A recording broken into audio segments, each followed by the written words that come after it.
I just wanted to kick off the service to mention some sad news for us. You probably, like us as leaders, have been watching the rapid rising COVID figures in the northern suburbs in particular, in Durbanville in particular.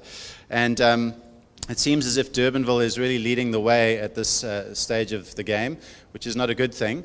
And it's kind of getting closer to home. We actually this morning had a band ready to go, and one of the band members has been diagnosed with COVID, and the other band members were in contact with them, so the whole band basically had to pull out.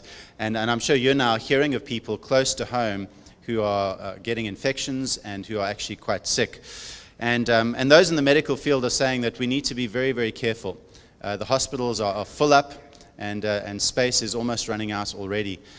So we just feel as a leadership that we've got to be very careful about how we move forward. And with the availability of modern technology, we're able to do church in a way that we wouldn't have been able to 20 years ago. And we can do it for a short period of time, and then we can return to normality, or at least some kind of normality. And so this morning, as you'll see, we won't be singing. The medical advice that we've been given is that we need to be careful about singing. It drastically increases the risks. But also from next week, we're going to be back online for a while. What we'll do is we'll have a smaller in-person kind of live studio audience here. So we'll live stream the services, 9 o'clock, as we've been doing. And we're inviting those who maybe don't have access to technology or who are living on your own and need that kind of fellowship to come along. We'll limit it to 50 people just to be safe. And for the next couple of weeks at least, we'll proceed that way. I know the timing's not great because Christmas is just here, but all the more reason for us to actually make a decision now before we have big crowds.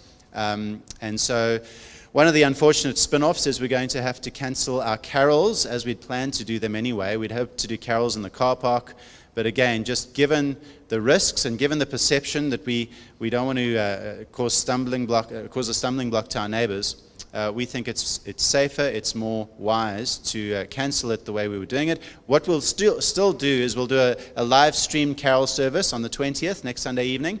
So tune in for that. That'll be at 6:30.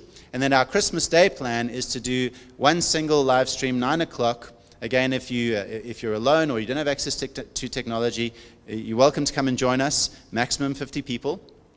And we'll proceed this way for the next couple of weeks in the hope that things will change. And let's be praying, can I just say, let's be praying that things change. You know, a couple of years ago, we were praying for rain. The dams were empty. Seemed impossible. You know, how on earth are we going to get rain to the extent that we needed it? God provided. Let's be praying with the same sort of urgency and fervency that God deals with this pandemic, that we can actually move on and return to some kind of normality. And let me also just say, we're doing this not out of fear. And I realize not everybody will agree with the decision that we've made. We're not doing it because we're scared. We're doing it out of love.